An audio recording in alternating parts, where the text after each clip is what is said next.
Hello, here I am again in the name of the sovereign creator of heaven and earth, the Lord Jesus Christ.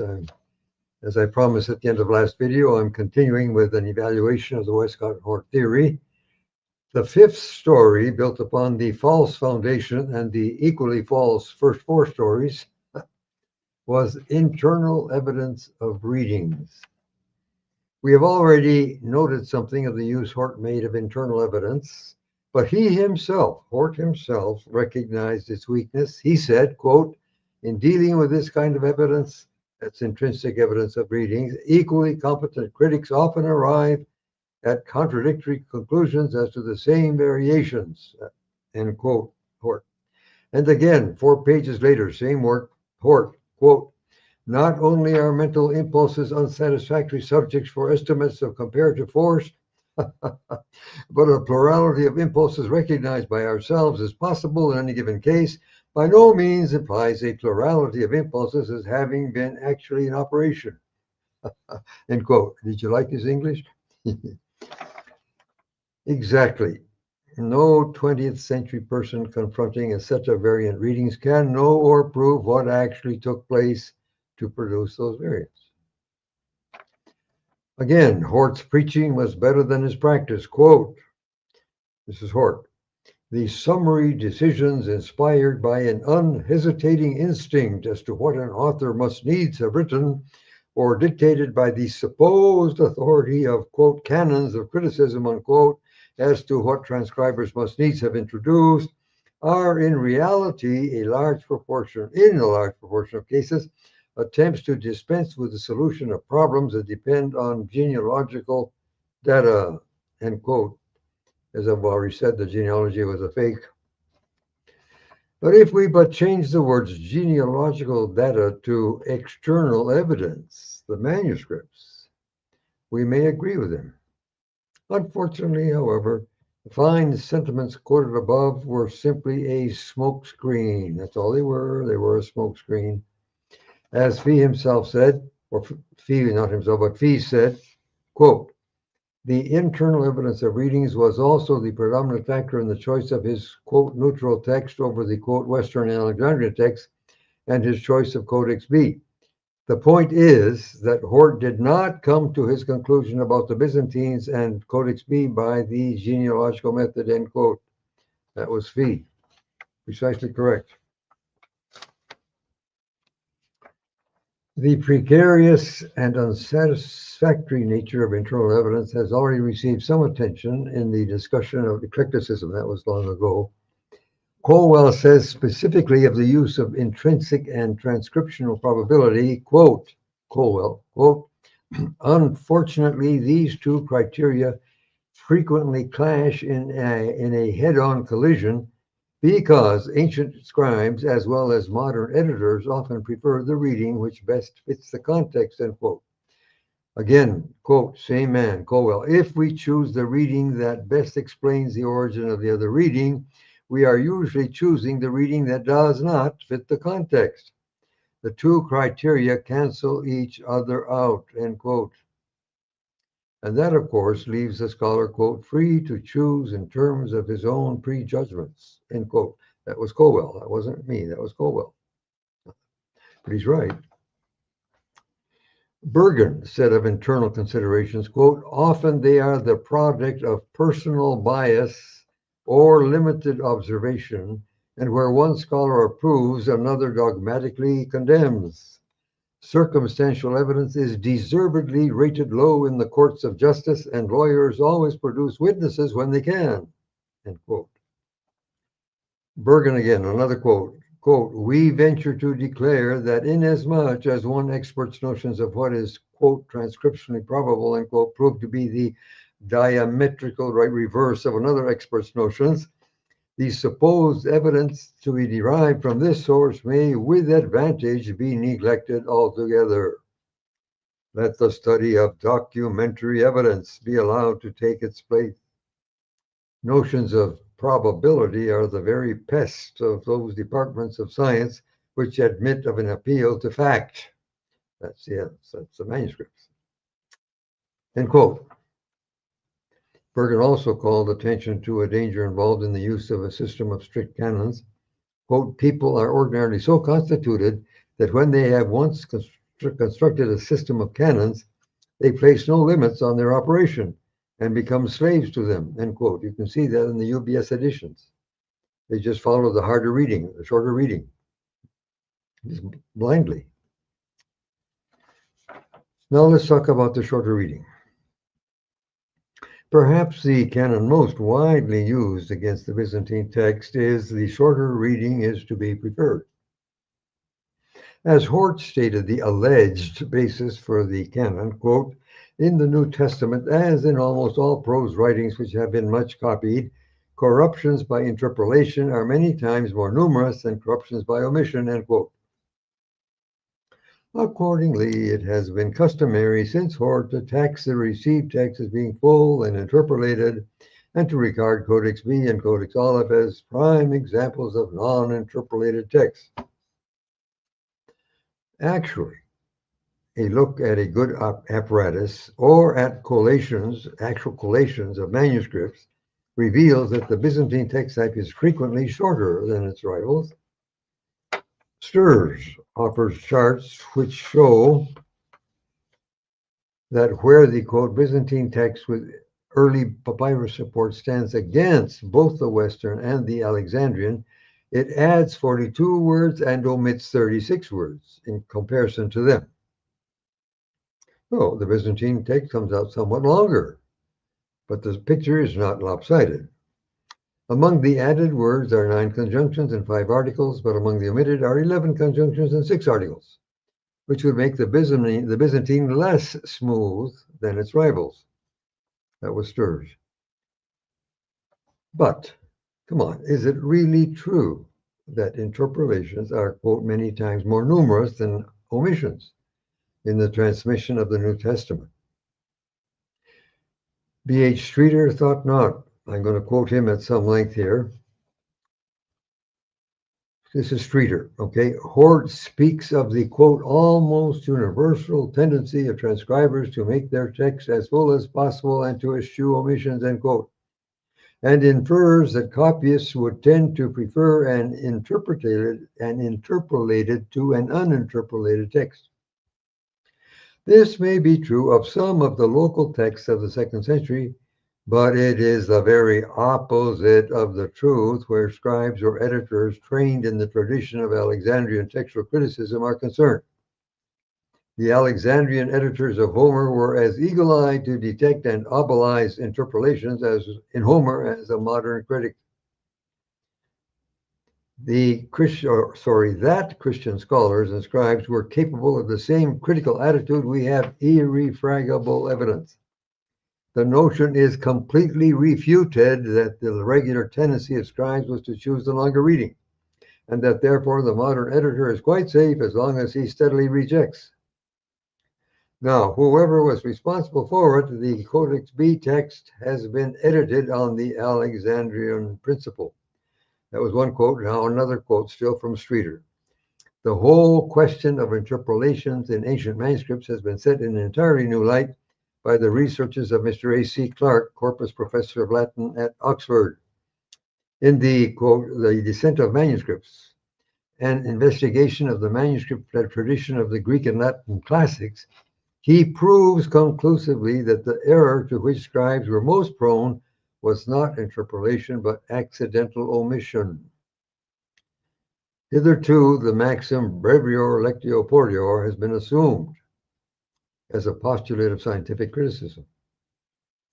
Clarke has shown that so far as classical texts are concerned, the facts point entirely the other way, end quote.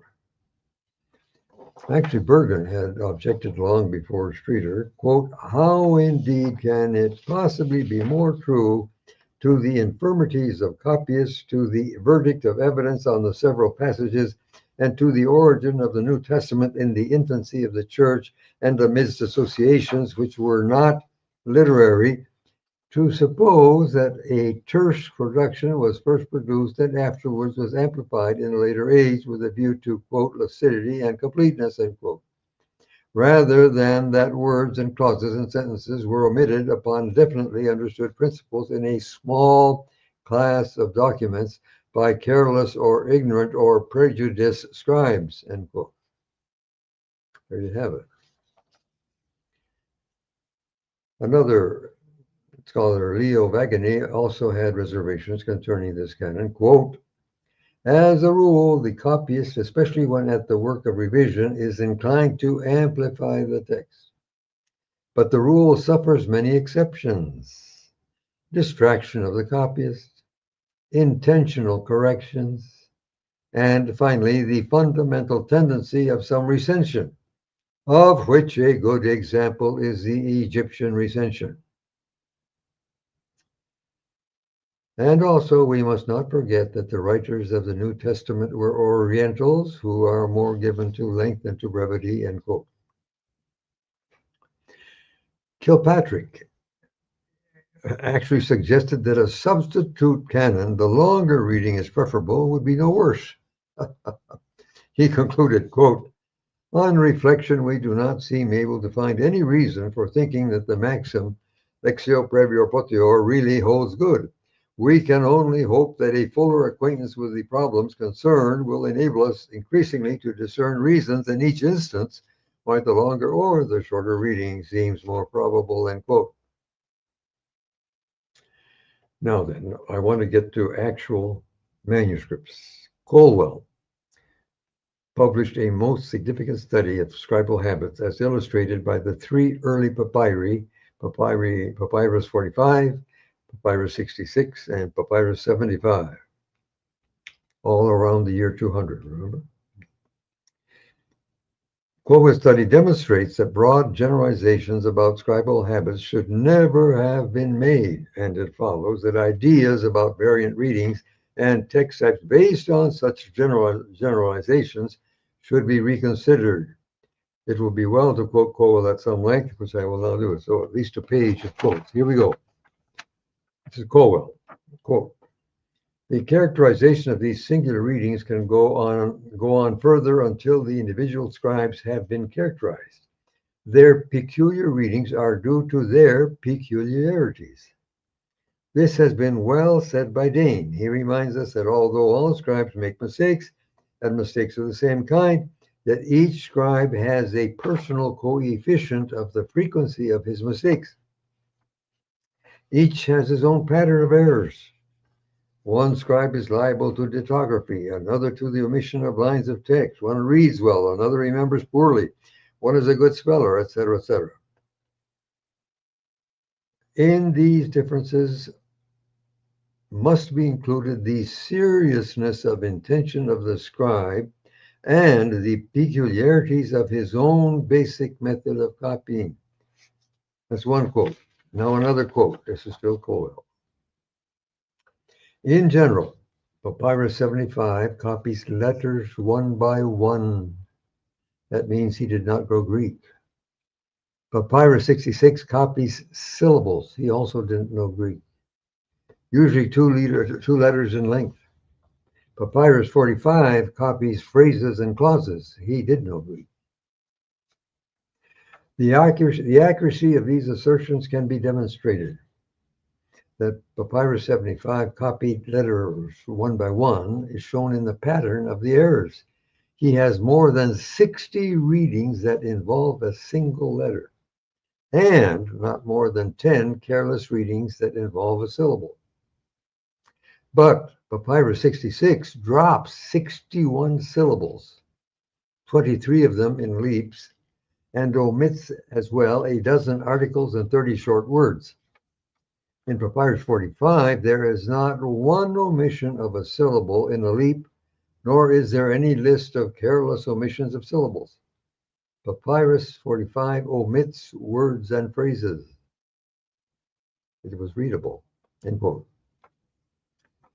Again, another quote. As an editor, the scribe of Papyrus 45 wielded a sharp axe. The most striking aspect of his style is its conciseness. The dispensable word is dispensed with. He omits adverbs, adjectives, nouns, participles, verbs, personal pronouns, without any compensating habit of addition. He frequently omits phrases and clauses. He prefers the simple to the compound word. In short, he favors brevity. He shortens the text in at least 50 places in singular readings alone. But he does not drop syllables or letters. His shortened text is readable. He knew what he was doing. Enough of these have been cited to make the point that Papyrus 66 editorializes as he does everything else in a sloppy fashion. He is not guided in his changes by some clearly defined goal, which is always kept in view. If he has an inclination toward omission, it is not, quote, according to knowledge, but is whimsical and careless, often leading to nothing but nonsense. No sense. Stupid. Going on, Papyrus 66 has 54 leaps forward and 22 backward. 18 of the forward leaps are haplography. P75 has 27 leaps forward and 20 backward. P45 has 16 leaps forward and 2 backward. From this, it is clear that the scribe looking for his lost place looked ahead 3 times as often as he looked back. In other words, the loss of position usually resulted in a loss of text and omission, end quote. That's Colwell. He proves from those 3 manuscripts that it's the longer reading that is to be preferred. This is a proof from papyri. Going on now, the tables have been turned. That's what I just said. The tables have been turned. Here is a clear statistical demonstration that interpolations are not many times more numerous than omission. It's just false. Omission is more common as an unintentional error than addition. And Papyrus 45 shows that with some scribes, omissions were deliberate and extensive. Is it a mere coincidence that Aleph and B were probably made in the same area as Papyrus 45 and exhibit similar characteristics? In any case, the fullness of the traditional text, Text Receptus, rather than a proof of inferiority, emerges as a point in its favor. Now let's go to the harder reading.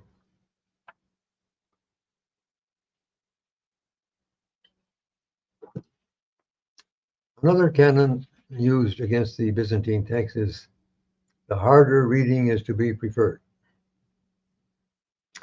The basis for this is an alleged propensity of scribes or copyists to simplify or change the text when they found a supposed difficulty or something they didn't understand.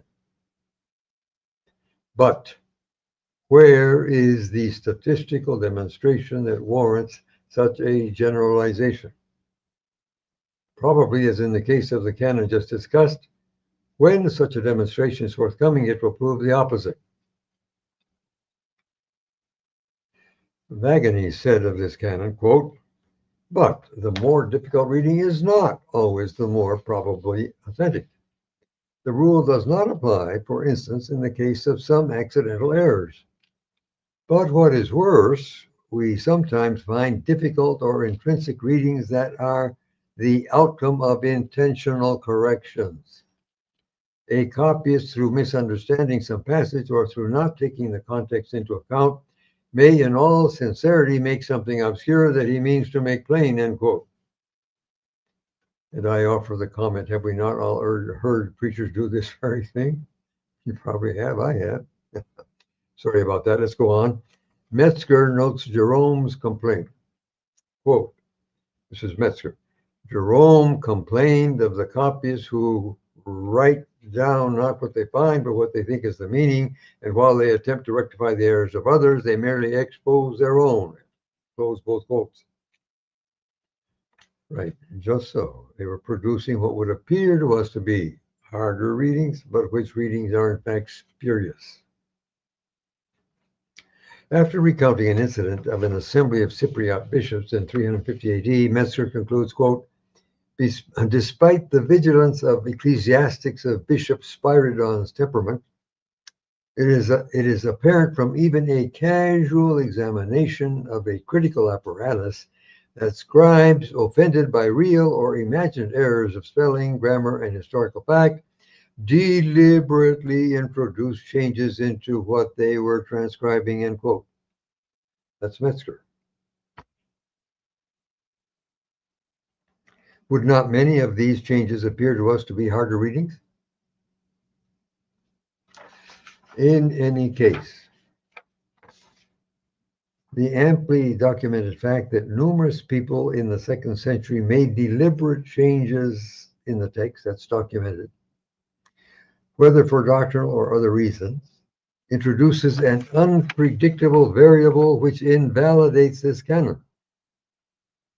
Once a person arrogates to himself the authority to alter the text, there is nothing in principle to keep individual caprice from intruding or taking over.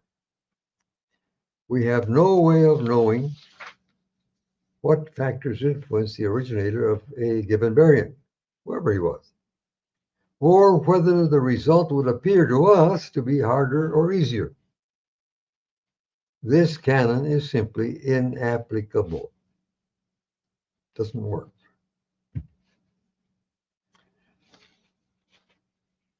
Another thing, to anyone who feels that we are obligated to explain the origin of any or every peculiar variant reading, even if found in only 1 or 2 copies, especially if the copies happen to be Aleph or one of the papyri, Bergen called attention to the far greater correlative obligation. Quote, it frequently happens that the one remaining plea of many critics for adopting readings of a certain kind is the inexplicable nature of the phenomena with which these readings exhibit. They say, how will you possibly account for such a reading as the present if it is not authentic? End quote. They lose sight of the correlative difficulty. How comes it to pass that the rest of the copies read the place otherwise? Like you have 3 against 1,700. How come the 1,700 see something else?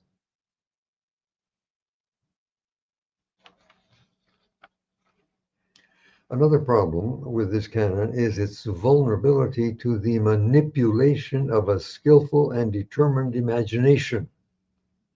With sufficient ingenuity, virtually any reading can be made to look convincing. Hort is a prime example of this sort of imagination and ingenuity. Zunz stated the following, quote, Dr. Hort's dealing with this and the other patristic evidence for this passage, as 1 Corinthians 13, verse 3, requires a word of comment. No one could feel greater respect, nay, reverence for him than the present writer, but his treatment of this variant in making every piece of the evidence say the opposite of its true meaning shows to what distortions even a great scholar may be driven by the urge to square the facts with an erroneous or at least imperfect theory. Suter, Plummer, and many others show the after effect of Dr. Hort's tenacity, end quote. That was Oates. Now, Salmon noted the same thing. Quote, that which gained Hort so many adherents had some adverse influence with myself.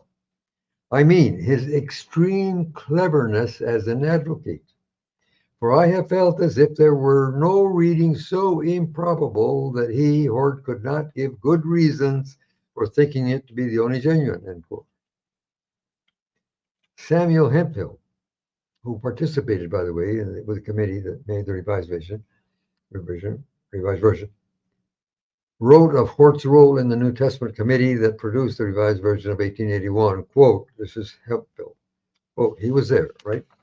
Nor is it difficult to understand that many of their less resolute and decided colleagues must often have been completely carried off their feet by the persuasiveness and resourcefulness and zeal of Hort. In fact, it can hardly be doubted that Hort's was the strongest will of the whole company, and his adroitness in debate was only equaled by his pertinacity. end quote. That was someone who was there, all right?